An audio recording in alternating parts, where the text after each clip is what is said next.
Now you're live. Oh boy, I am live. Hi everyone, I'm Matt Presley, Matthew Presley as it says in my thing now because I forgot to change that. And I'm here right under MD Presley, and I do a lot of world building research and studying it as a concept. I have written a book on it, which is World Building for Fantasy Fans and Authors, which is not showing up well, but it traces world building from back in the day through Tolkien all the way up through Jemison, and it is looking at all the theories and different strategies that are employed within world building. Sanderson, Gaiman, Lagun. Looking at all these people, it's a lot taken from role-playing games because they are total feedback in video games, feedback loop on immediate feedback on, is your world building working, is it not?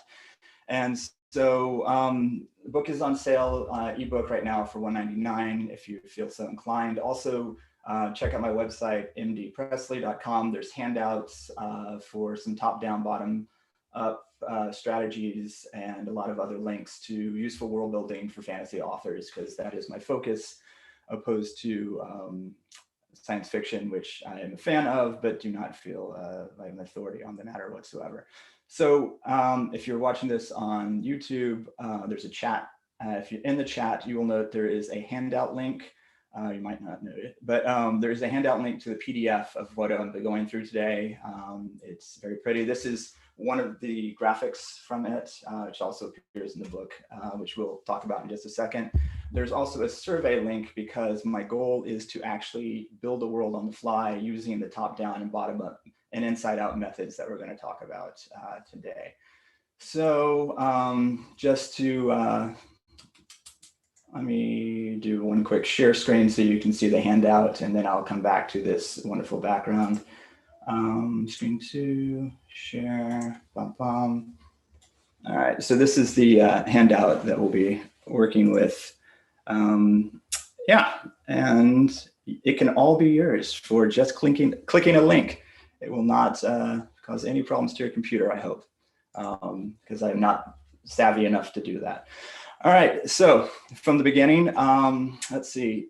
You talk to any, there's a lot of world building theories, and a lot of it comes down to how people create the world. There is top down and bottom up, and those are borrowed from information processing, I believe.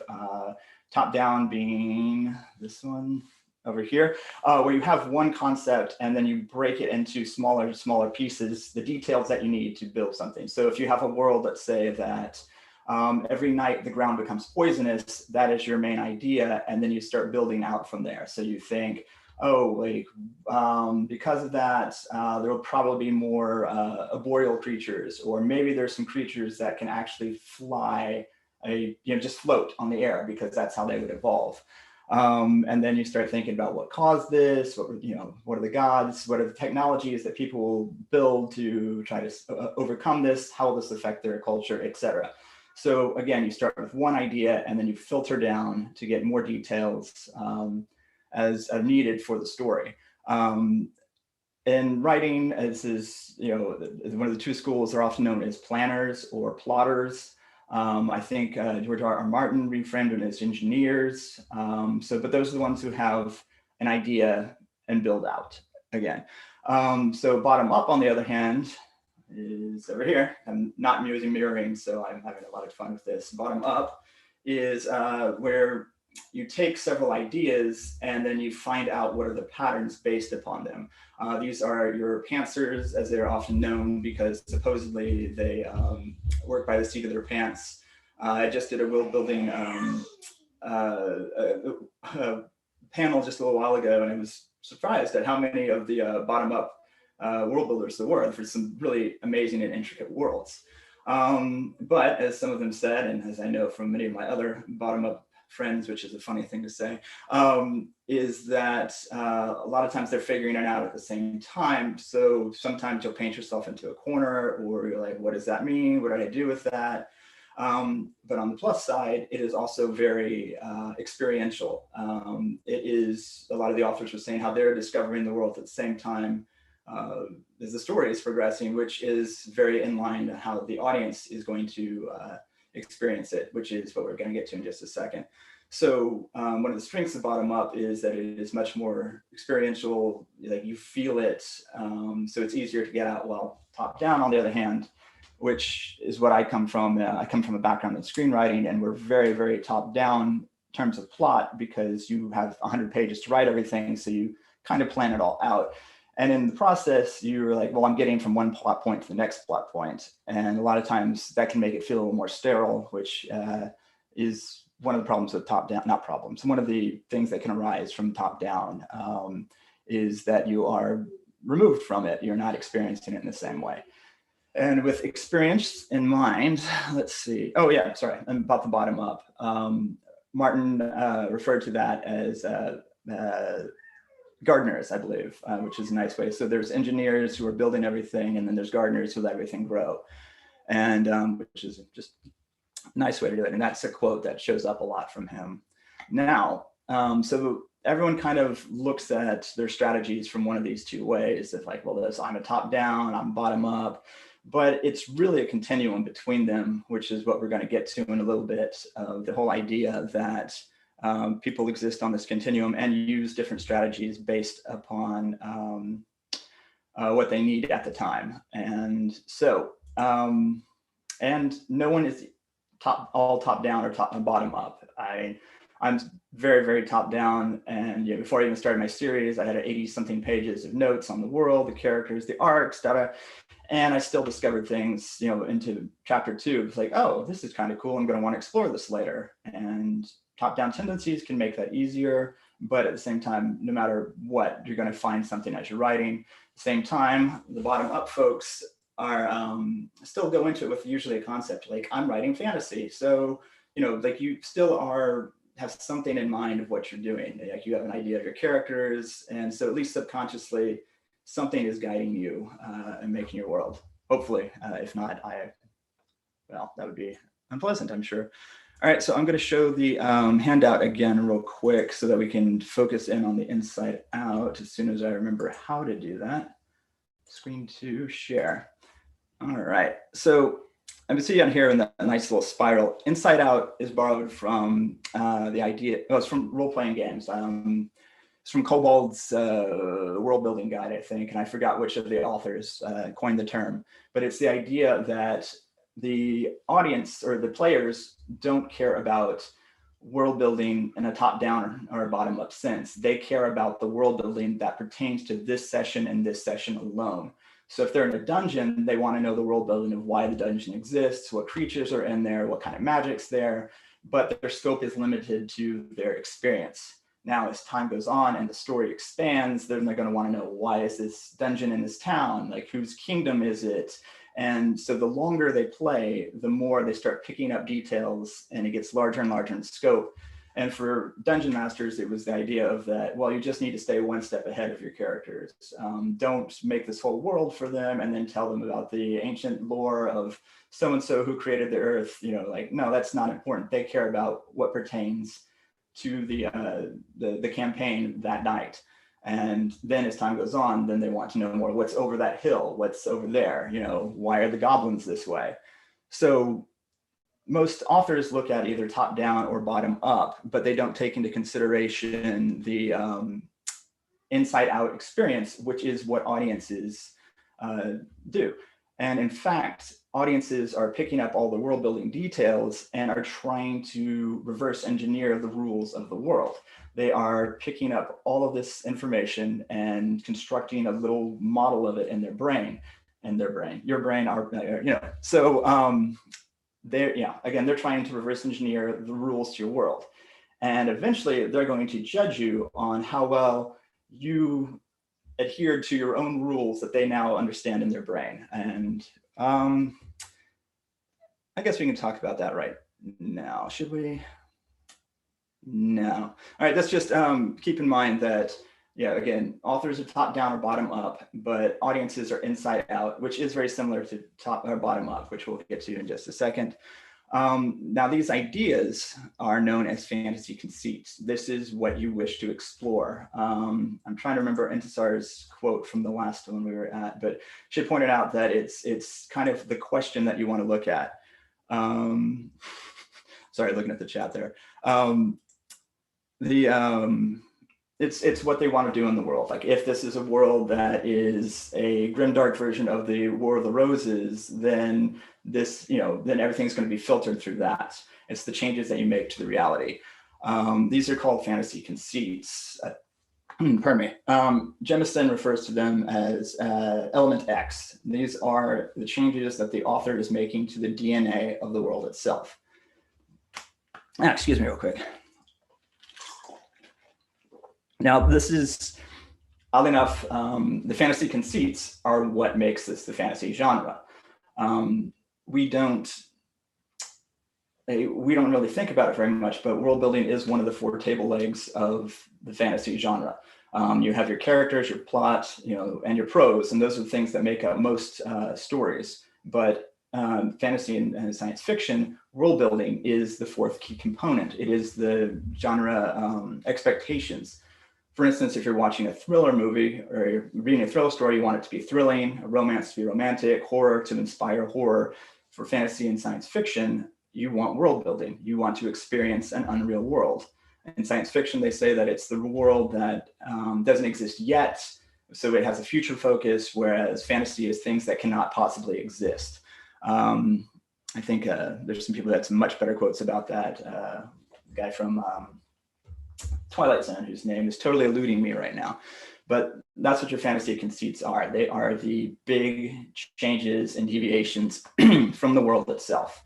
Tolkien looked at that. He was actually the one who coined the term primary world and secondary world. And, and the changes that you make are what make the secondary world different from the primary world. He was also the first one to point out that we use our understanding of the primary world to judge the effectiveness of the secondary world. So audiences are going to take their understanding of the primary world, obviously, and look at those conceits that you have changed and your world to say, hey, now that gels, that has a sense of authenticity that feels real, even though it's an impossible place that does not exist. Let's see. One thing to know is that fantasy conceits, that anything that doesn't fall under the fantasy conceit needs to adhere to the rules of the real world. So unless there is a magic effect that is happening here, water flows downhill, rivers, again, they go out to the sea. Like, this is the, if you pick up a sword, it's metal, it's not going to float away. Gravity is in effect. These are all the things that are just kind of default baselines. And if it's an equation, they're all the constants, whereas your fantasy conceit is the thing that you're changing in the world to get the result, to get the story that you want. And most fantasy conceits follow a very specific pattern. Let me see if I get that share screen going again. Boop, boop. As you see here, they kind of go into a progression of from larger to small. And that doesn't mean that, like, physics is larger than geography when you think about the real world. But when I say big to small, is that they create larger changes to the world and the people in it, because ultimately these are stories all about people. Even though it is the fantasy world, you're not there for the stones, you're there for for how the creatures on this world exist. So major changes happen in usually this format: geography, biology, flora and fauna, which is biology, physics, which really means magic. Some science fiction messes with the physics, but they are very, very few and far between. So really, when we say physics, we mean magic, which is breaking the laws of nature. Metaphysics means your deities, demons, ghosts, basically anything that is not biologically backed up. So any entity that has no basis in biology whatsoever. Technology, which is the top thing that is usually changed in science fiction, but not so much in fantasy, where it ranks really, really low. I think I might actually have that one. Yeah, anyways, it's not worth looking at. And then finally, culture, which are the people making up this world. They're, how the societies exist. Now, these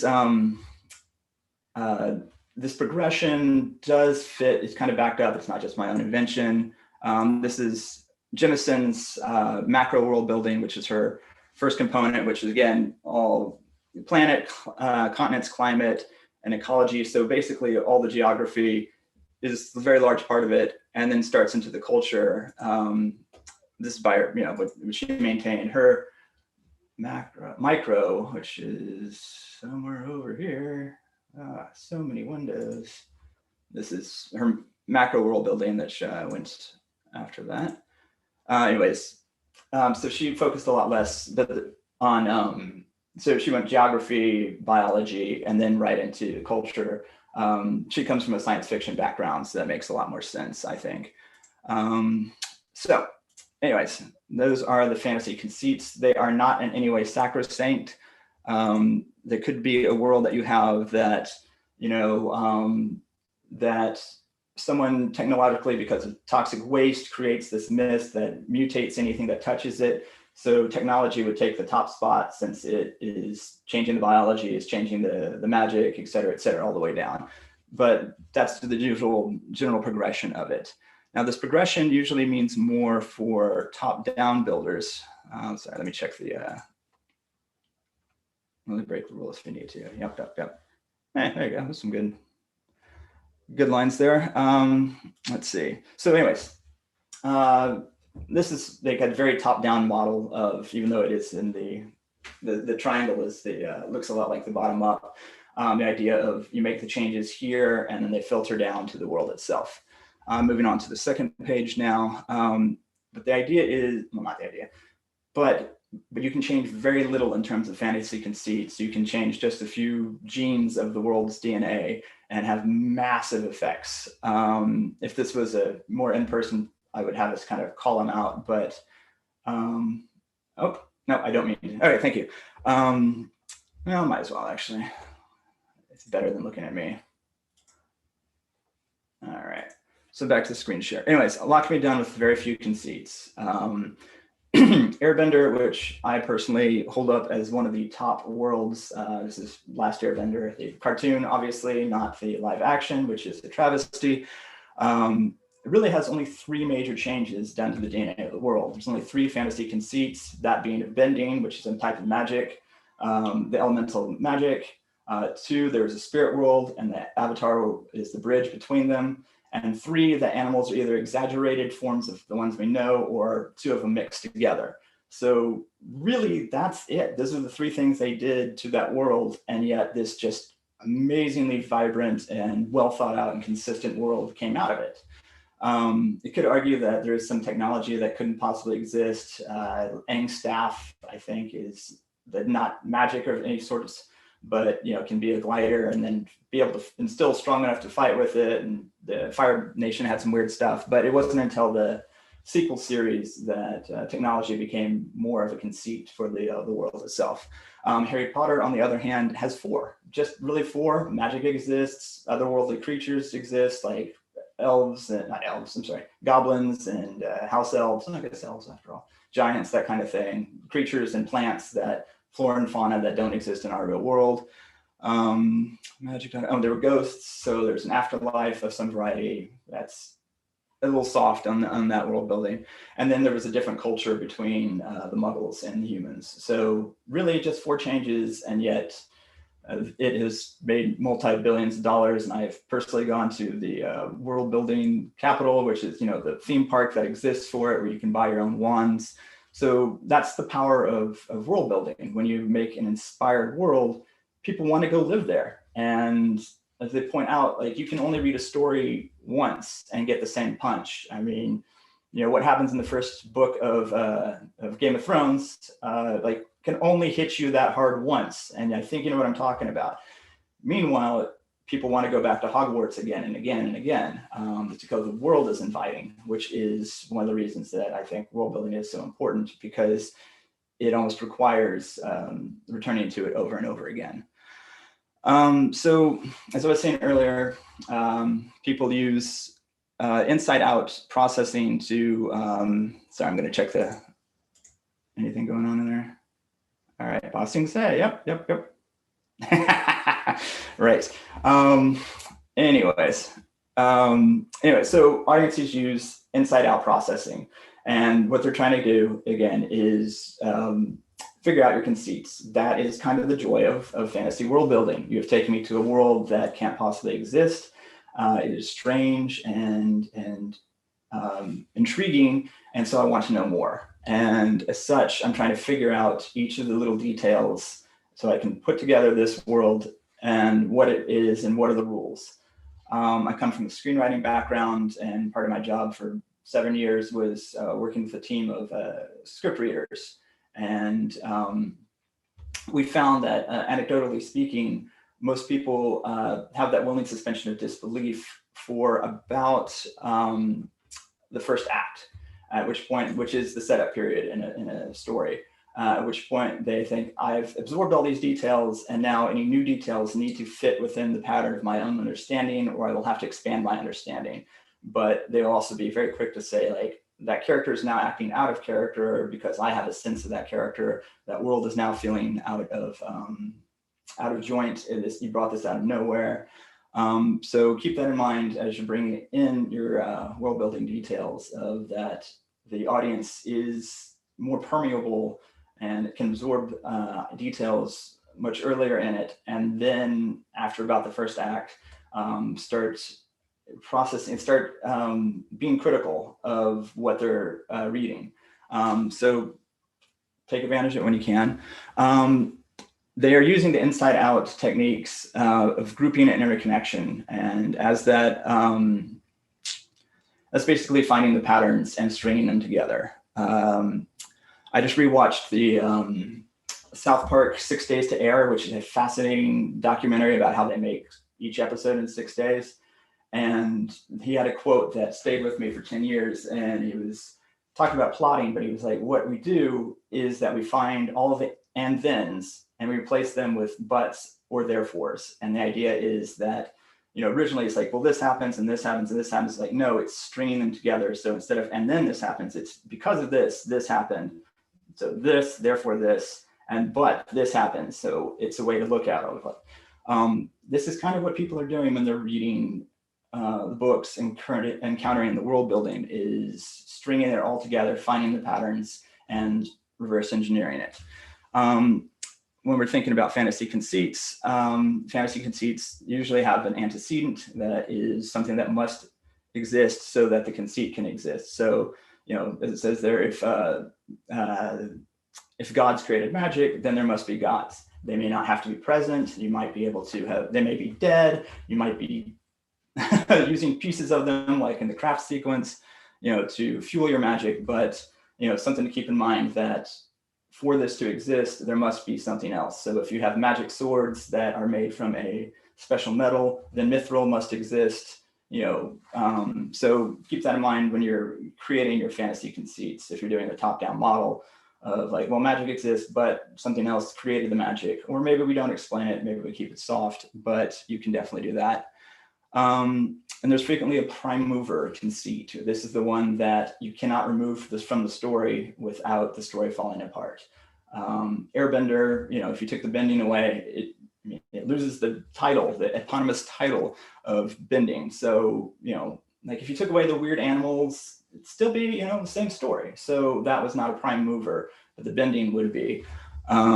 Harry Potter, you can't take away the magic. Then like the Muggle Society versus Wizard Society doesn't make sense. You know, you could probably take away the goblins and you know, house elves, and the story would still be the same basic story. So the magic's the prime mover in that one. The Force is the prime mover in Star Wars, but you don't always need a prime mover. Middle Earth and Lord of the Rings has no prime mover. It's just a lot of stuff. Meanwhile, Song of Ice and Fire, the prime mover is more of a tonal conceit than it is a whatever. So it's hard to say. You can tell I'm an introvert because I do not talk to people, so this is very straining. So once you have your conceits, you extrapolate them, which is to say you think them out to their logical conclusion. Each change you make has a massive effect on the world itself. You know, adding elves, like, well, where do they come from? You know, what are the antecedents to them? And then have they been competing with humans for the same niche? You know, have they Have they enslaved humans? Are they enslaved by humans? Like, all of a sudden, just by adding elves, you have to think of how the whole world has changed and will have interacted with this new conceit. Always think it out, extrapolate all the way. Sanderson speaks about this in his Rules of Magic. Tolkien was like, if you have a change, you better go with it. He hated nominal changes. And I think his example was, if you have a blue sun, like, it better do something. Their plants better be different. And I think he said plants be different. Anyways, but otherwise you're just trying to look cool by changing things, but by not extrapolating, your audience will go, well, that's not how it works. Like, people complain about Harry Potter and the economy of it. Like, why would they need anything if they can just magic it? And like, it wasn't thoroughly extrapolated, but it was also a kid's book. So really, it's made multi-billions of dollars. So let's not complain too much about it. Let me see, any more chats on here?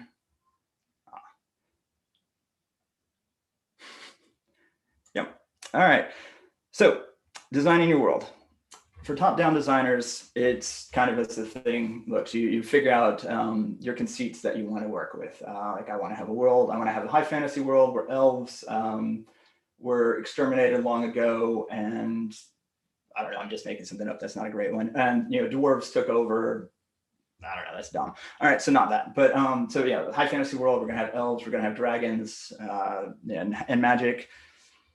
So, but the twist is that there's also people who have figured out technology who can stop the magic if with like a drug. So these are now magic hunters. So the humans who have only technology are suddenly more powerful than the magical creatures because they can hunt them with this made up drug or something like that. So with those conceits in mind, then I start building out the world. This is usually done when you take your world and then, your conceits, and then you apply analog cultures. This is what most fantasy authors do. Some don't. Jemison, much like her science fiction roots, just takes bits and pieces from cultures and works with that. But most fantasy authors, either by laziness or just tropes that we're used to, takes a culture and shoves it through the machine that is the fantasy function or fantasy conceits. And that's called a fantasy function because it's like a mathematical function, which I'm sure we've all hated back in algebra. But and usually that analog culture is medieval Europe, let's be honest. So, but a lot of them it's opening up a lot more, and you're seeing a lot more analog cultures being fed through fantasy conceits, fantasy functions. Bottom-up designers, on the other hand, again, experientially writing, so they are, writing out the details, they're discovering it themselves. So like, I just have a mirror of prophecy. Like, okay, so magic exists in this world, and now we just encountered a talking toad. It's like, well, then, is it enchanted? Is it this?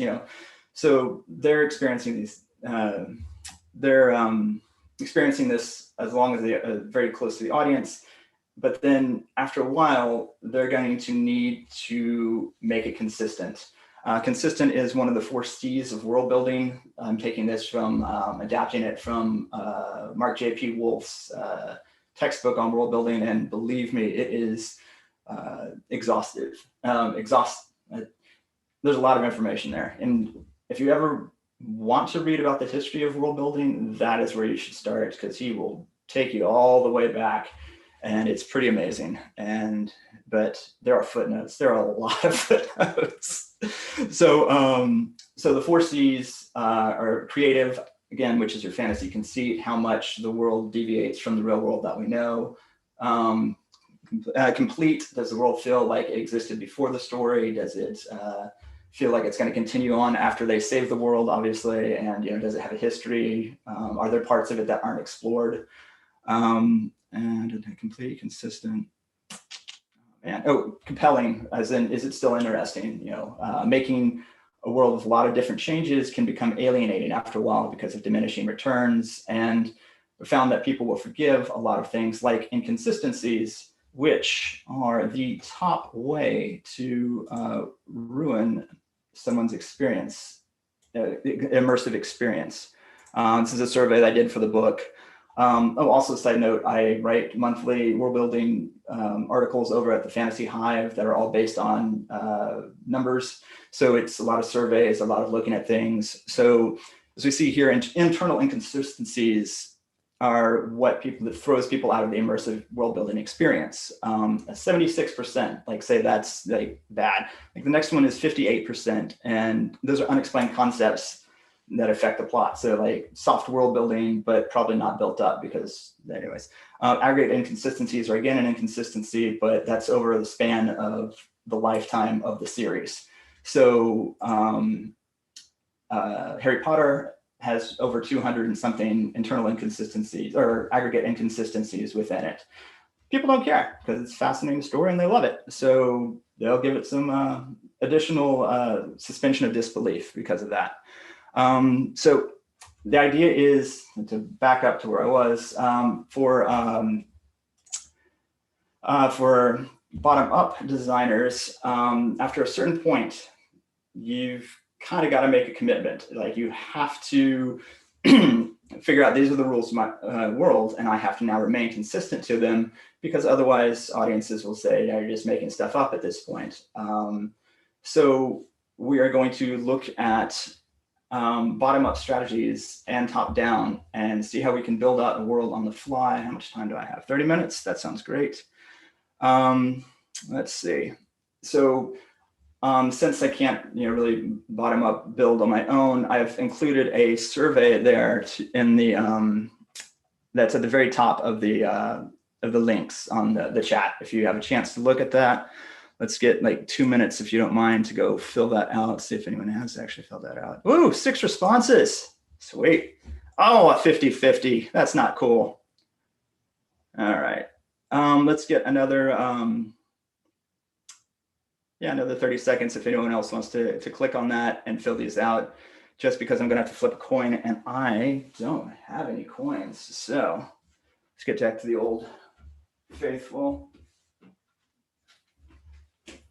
because everyone should have a dice bag with them somewhere nearby. Let's do a 6-sider. And if in 15 seconds, no one, something, if it's 3 and under, I'm going to go with Gods versus Animals. Oh, whoever filled that out just didn't break the tie. Airships.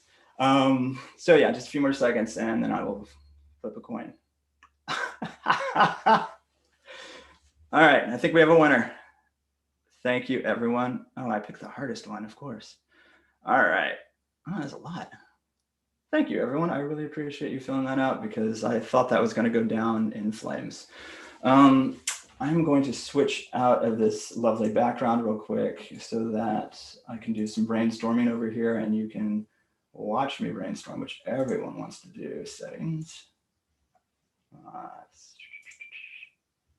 Boop, boop, boop. Technical difficulties. Please see my lovely room. Ignore the glare. So let's see. I've got our winners, and I'm going to mark on my board so that I will know which ones to work with. The winner on the top. Oh, all right. So we're flipping a coin. All right. We're between Airships and 2 moons. 4 and up is going to be Airships, and it is a 6. So we're doing Airships. Next favorite is Sentient Mushrooms. Good call. All right. Next one is 2-way tie. So Air Squid is going to be 1 through 3, and Undead Dogs. We're doing some weird ones. All right, Air Squids. And carnivorous plants. We are on all sorts of things. Carnivorous plants. And everyone wanted Ghosts of Trees. That's kind of weird. Where's Ghosts of Trees? Oh well. I think I moved them around. And finally, last one is Natural Portals. Oh, this is going to be a fun world. All right. So what I'm doing now is erasing everything else so I can remember what is what. All right. Sentient mushrooms, ghosts of plants. This is going to be a cool world. city islands, no, natural portals. All right. So I'm pretending right now that I am a bottom-up world builder that has just written part of the story. I'm about first act into it. And now it's like, well, I've got to figure out what I'm going to do with this. What are the rules to my world? And hair krakens. All right. Okay. And to everyone who's wondering, I was just walking the dog and picking out random phrases to come up with this. I want to kind of make depending on how well this does, I'm going to try to make a regular series of just random things and what can I come up with it in a short amount of time. So, all right. So I'm now looking back to the triangle of fantasy conceits. I'm looking at it and I see that we have two plants and sentient mushrooms, which is kind of cool. So we already have already finding like a pattern between all of those. So we have airships, natural portals, air squids. Oh, that's going to be cool. And sentient mushrooms. All right, so I'm going to put things into the biology category first. I really should have. So that's bio. Well, it's kind of, so bio for sentient plants or carnivorous plants, sentient mushrooms, bio for, it's a B, not a P, and squids. So we have a very large biology component, which the carnivorous plants and sentient mushrooms fits really well into the ghosts of plants. That's a metaphysical one, but we can see how it already is shooting into it's connecting back up to carnivorous plants. Then we have airships. That's a technology.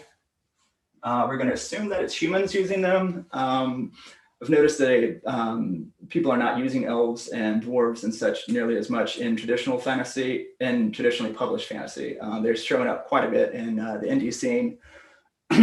And natural portals is kind of magic and it's kind of geographical. I'm going to put it actually in geography because it is making it where the world is small. It doesn't matter how large things are. If you can get to somewhere, all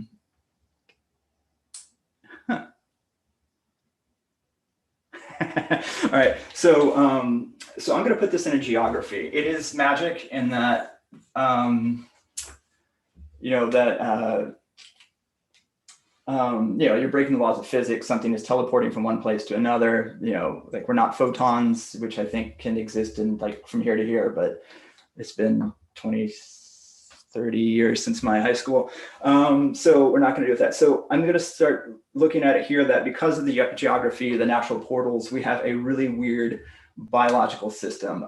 Things can move from all around the continent, which is one of the reasons I'm glad we didn't pick 2 moons, because I did not really think that one through of how that would affect the seasons. Just as a side note, if your world has seasons, then that means your world is at a 23-degree tilt and is this far from the sun. It is just understanding that how we just use Earth as a stand-in, as a default. And that's fine. That's what we do. We're looking at the fantasy elements of it. So we don't really care what the gravitational field is going to be. Or if we're tide locked, unless you really do. I know Mark Lawrence's book is, I think, a tide locked planet, one of his. Anyways, so in this world that we're calling, what are we calling it?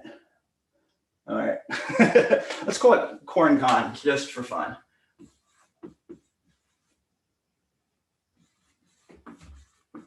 Con Prime. All right, and Corn Con Prime, which no one can read because I have terrible handwriting. Early on, the biggest conceit is that there are natural portals. So as such, biology went all sorts of wacky. So it's not as much about the climate affecting the biology. Well, it is, but so the hardiest things are going to survive. And let's say that those are plants rather than biological, even though that doesn't quite make sense. But this is a fantasy world, so we're going to go with that. So because of the portals, so this is the ands. Instead of and then, we're going to a because, or therefore. This is a therefore. So, natural portals therefore caused evolution to be very different from we are. There are sorts of carnivorous plants that would only exist in one small area have been spreading everywhere. Because of that, we're going to leave some humans in there just because humans are, make the lot horn, but there are also sentient mushrooms. So we have two, let's give the carnivorous plants a certain degree of sentience as well, just because that's going to tie into the ghosts of plants, which are, which require sentience, kind of. I mean, there was that Final Fantasy movie that they were kind of ghosts of animals that didn't seem to have sentience. But so yeah, because of natural portals, we're kind of stringing that one into the carnivorous plants, and we're also stringing it into the sentient mushrooms. That's because of the biology. At the same time, this is a very dangerous world because who knows what's going to come through the portal. You can get somewhere quickly, but you never know when something's going to come out of the portal. This makes the portal frightening.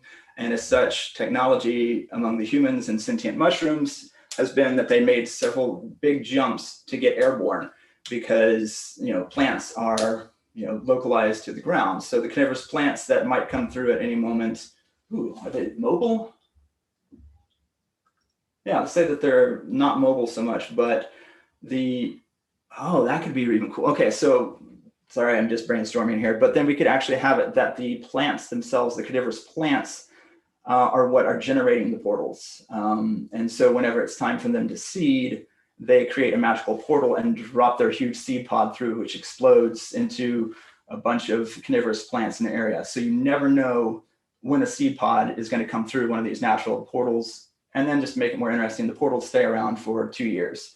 So you could be farming your nice little village and all of a sudden portal opens, seed pod of carnivorous plants falls through, which is kind of cool. So let's do that. And so this is biologically how the carnivorous plants are spreading themselves, which is what causes humans to climb the tech tree to get to airships. They're not just airships for battle in the, whatever you call them, in steampunk sense. They are actual floating cities because it is the only way to stay safe from the carnivorous plants. The sentient mushrooms, I kind of wanted to make them bipedal, but it's make them non-bipedal just because that'll be kind of interesting. Oh yeah.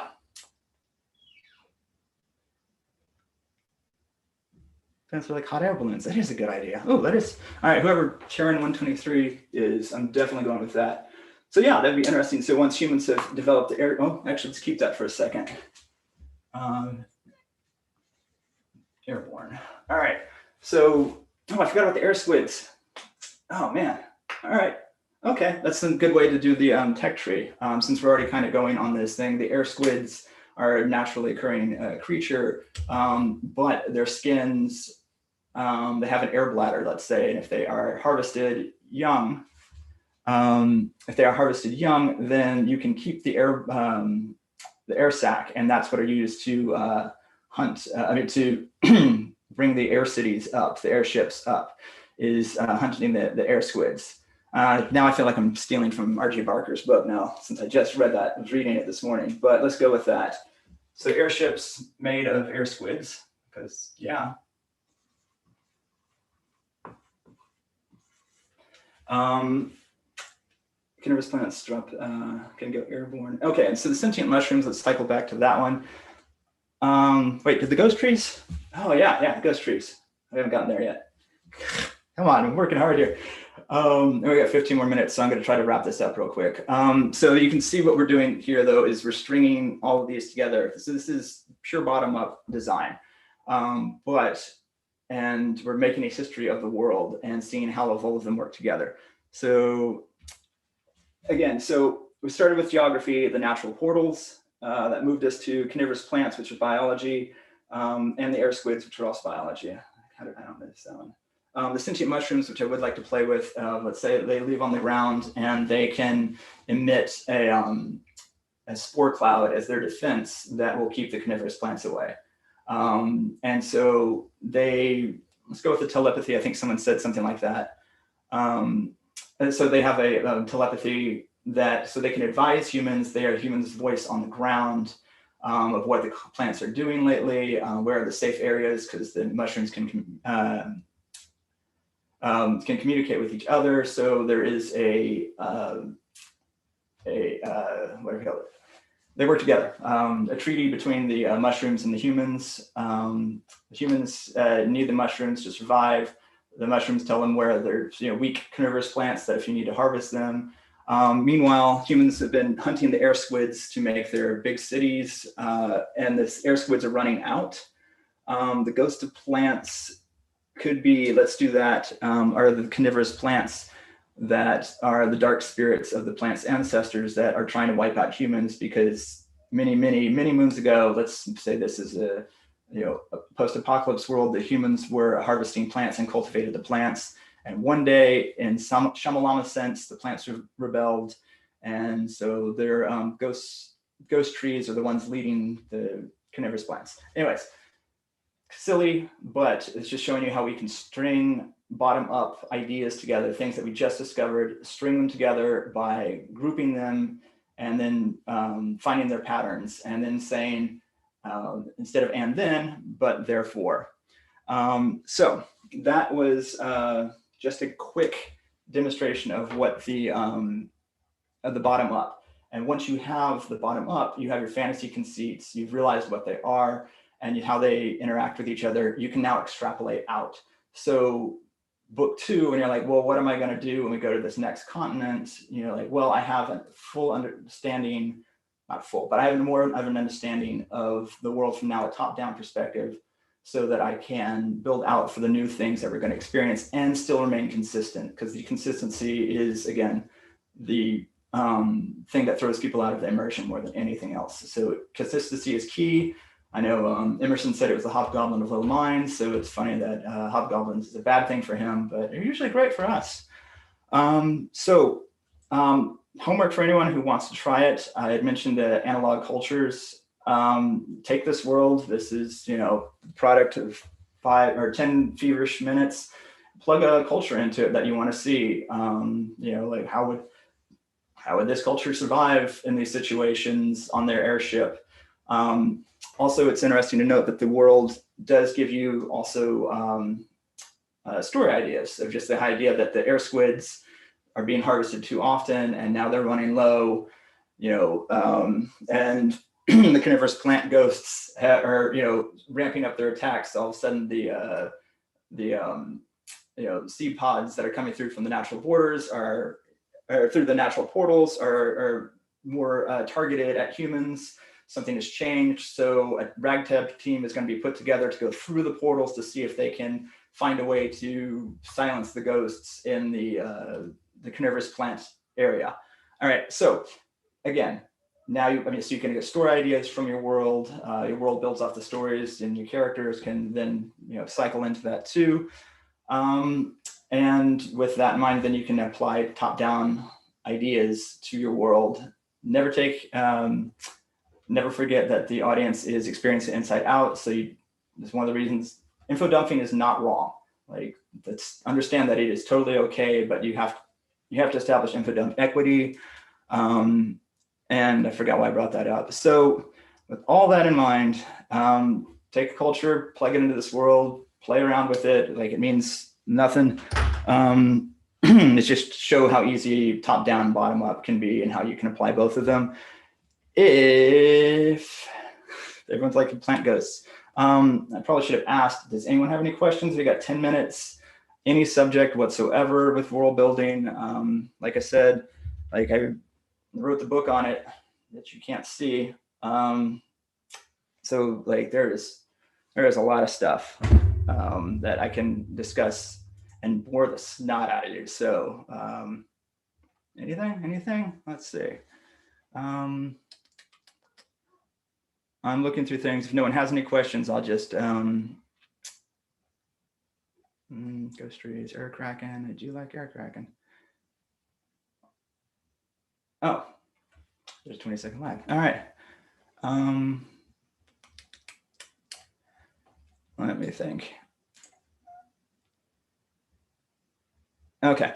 Let me think. All right. So while I'm just freestyling right here. Hey, a fictional history. Thank you. Question, Taryn 123rd. That is, the best way to build history is, as they said in the panel that I did just a while ago, is never lose sight that the characters living in this world, which meant something else. But the whole idea of that,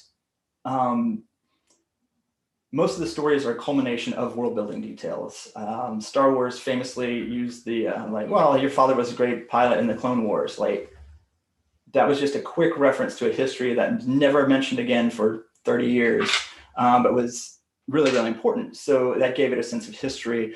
In the 4Cs, there's completeness to make it feel like it has a history. You as the author, great to know. A lot of the authors I was talking to today didn't really care, just made it up when they needed it, and that was fine. I mean, obviously it worked, they're very successful.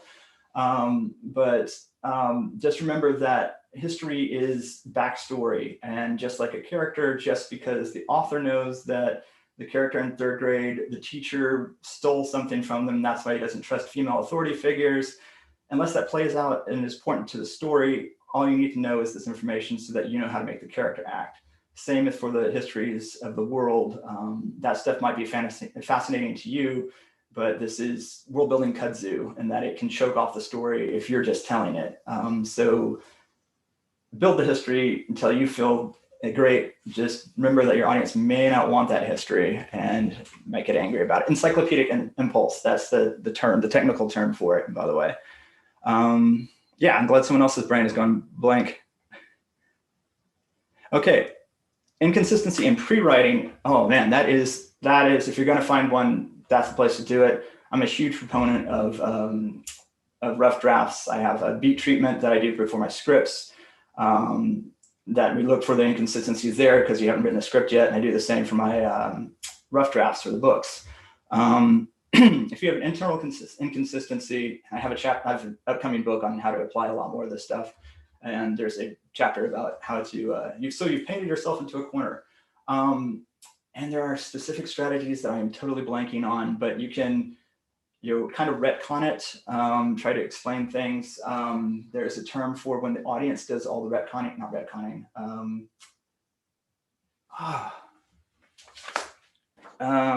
It's a religious term that they use, apologetics, where the audience explains why there are sounds of the starfighters in space for Star Wars. They just care, it's compelling, they will make up. So you can kind of leave it in and hope that they don't, unless it's a blatant inconsistency. One of the other strategies is that the character didn't understand the rules properly. So what they thought was sacrosanct was not. If you're writing as a, I forgot the term, the POV of like you are a trusted narrator and you've said it, you're kind of screwed. You got to stick to whatever it is. You can't break your rule, but you have to explain it. If you got it in the pre-writing stage, you much better chance of figuring out how to smooth it over. But that one's the same as this, like find a way to string it all together. Sanderson had a lot to say about streamlining, and that would be worth looking at. My website has the links to Brandon Sanderson's rules on magic systems. It's under the resources section, world building resources. I would check that out there. Internal inconsistencies, inspiration from cultures without appropriating. That's a fun one.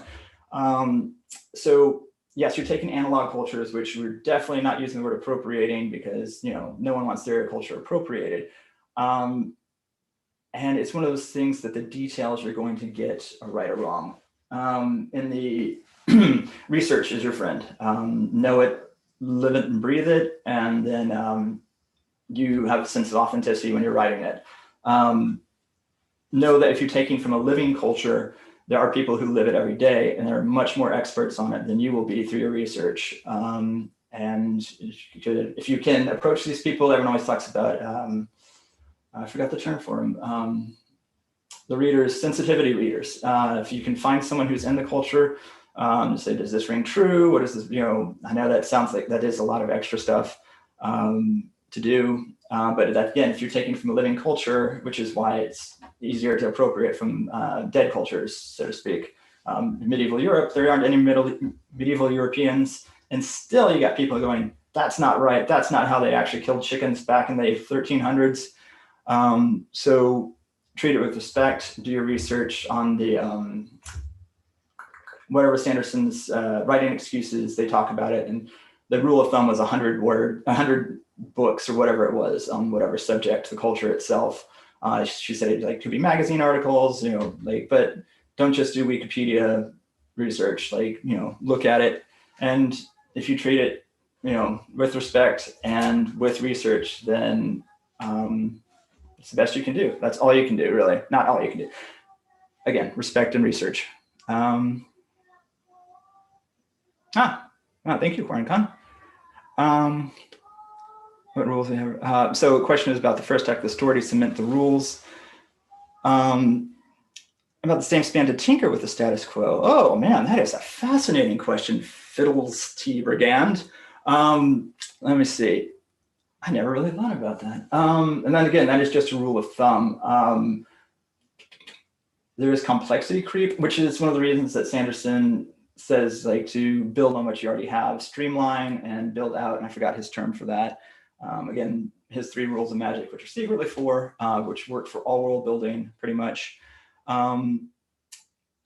talks about, Magic the Gathering had that complexity creep. When you just keep adding new things to it instead of working on it, it becomes more difficult for people to find an entry point because you've been building on it for 3 or 4 generations of books or the game or something like that. And so it's more difficult. As Sanderson pointed out, people like limitations more than like powers. And that's kind of that way of that, that they want to see things done creatively. So if you have a concept, and I think Sanderson uses they use flames for expand, don't add, thank you. Yeah, that's the third one, I think. I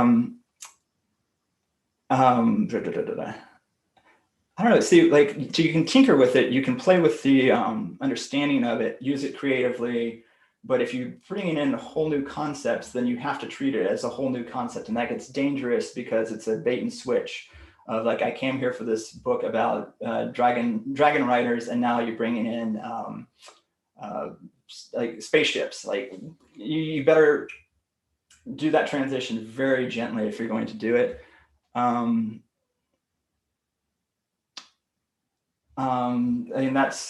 it can be done. If you look at Harry Potter, it went from a children's story to a YA story that was very dark and had Nick Cave in it as a song. So that's one of my favorites. Anyways, so, that's quite a transition, but it was very, very gradual. People have shown how the title sequences changed and got darker. So you can definitely play with your concepts. The Anita Blake series went from being, detective supernatural to just lycanthropy banging. And it was a gradual shift.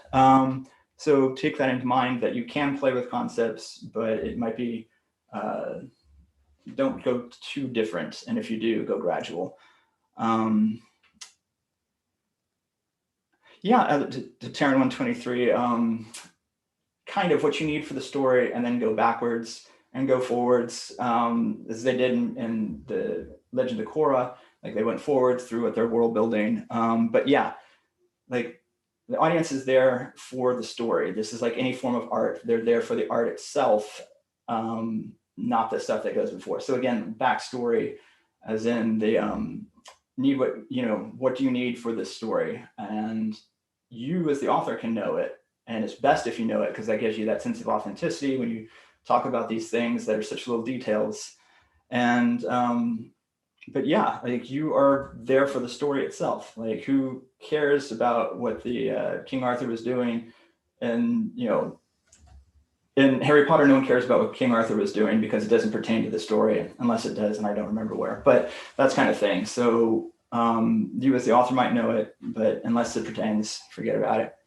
And I think we have hit our time limit. Is it time to get going? If you want to take a minute to wrap up, you're welcome to do that. We were at our official time limit, but the next thing doesn't start for another few minutes. So you can. Well, my voice is about to give out, so I will. And use it as an excuse. yeah, I'm using that as an excuse. I don't talk to people very often, so apparently. Right. So I hope this was illuminating. Again, my philosophy is tools, not rules. That's the whole point of the book. That there are 100 ways to do different things. Know the right way for what you want to do. Info dumps aren't bad, but know what you need to do to use them correctly. The same is true of top down and bottom up. You might have a predilection for one, but you're going to use both. And really, once you know your fantasy conceits and you can figure them out, then then you are empowered and you know what to do, or you've taken a huge step. So world building is amazing. Fantasy world building in particular. Again, the book World Building for Fantasy Fans and Authors. Everyone go buy Matt's book. Yeah, go buy Matt's book. Check out my website, mdpresley.com. I have the companion book to this one that's 150 world building prompts and some like a shorter version. It is perma-free on Amazon and other locations. I'll have another kind of how-to book coming out in the near future. My website, mdpresley.com. I'm just going to say it 8 more times. Lots of resources, a lot of the free stuff to use. You need a map generator for a medieval city. There's a link to it. You need generators for whatever, they're there. I also have several top-down and bottom-up worksheets. I'm working on a system for Magic Systems. So please come by, stay hi, find me on the Twitter and all that stuff. And if you have any questions, please seek me out. I love to talk about this stuff until I go hoarse. Thank you very much. Thank you, CornCon. This has been a blast. You're very welcome. Thank you for coming. Everyone, please be ready for Food in Fantasy starting at 4 p.m. Central. That's our next event of the day. Thank you so much, Matt, for your time. And everyone, thanks for coming and asking great questions and participating in the survey and whatnot. That was a really fun, quick world building exercise. Everyone, do be sure to go check out Matt's website. And again, corncon2021.com for all of our details. And thanks so much, everyone. See you at the next event. Have a lovely day.